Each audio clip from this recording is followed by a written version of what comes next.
Welcome back to another episode of the Need for Speed The Run Dev Insider Series. We're here with Brad Paris, the lead level designer for Need for Speed The Run. How you doing?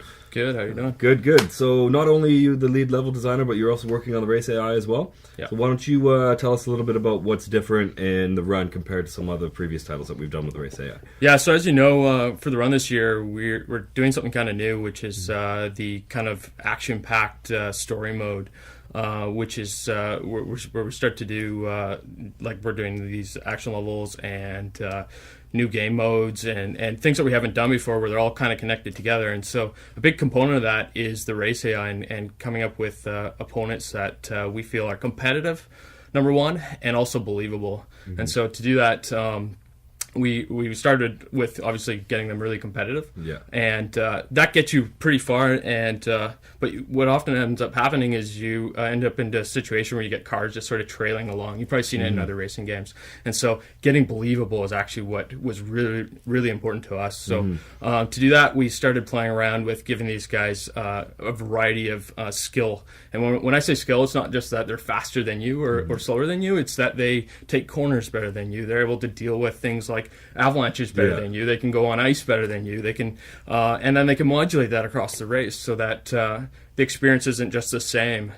And that's really important to us because we're also doing something new this year, which is having multiple difficulty settings so that anyone can get in and really have a good time with the AI. Mm-hmm. So you got easy through to extreme, and extreme is pretty difficult. I mean, you guys have probably seen the avalanche level. That was hard, so you can imagine what extreme is like. Yeah, it's pretty intense. Like I had a little bit of trouble with the desert hills, and the extreme level took me about 4 or 5 tries to beat it. It was really good. You guys are also introducing the concept of rivals this year as well, where there's certain key members in the race. There's 200 racers, but there's certain people in there that you're going to develop a rivalry with, and you'll see them race over race.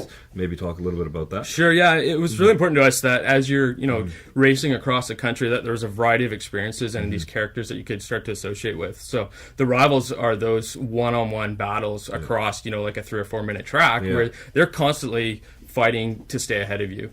And there'll be times when you get ahead and these guys will just, do whatever they can to get in front of you, whether that's push you off the track, ram you from behind, or just, drive better than you through the corners. So that's awesome. Yeah, I mean, we see that in Independence Pass too, right? Where they got the one guy in the Audi R8 and we'll see him through a couple levels before you finally lose him in that little area. Why don't you tell us a little bit about the action levels and some of the stuff that we're able to do in the run that we've never really been able to do before?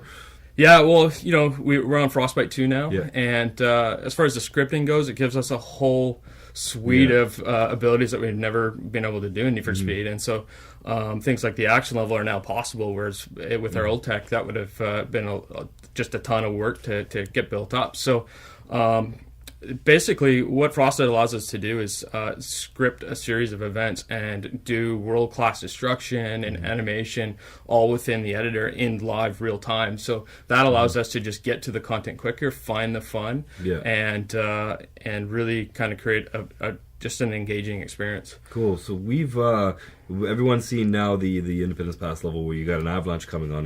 Can you give us a hint of like one other kind of cool?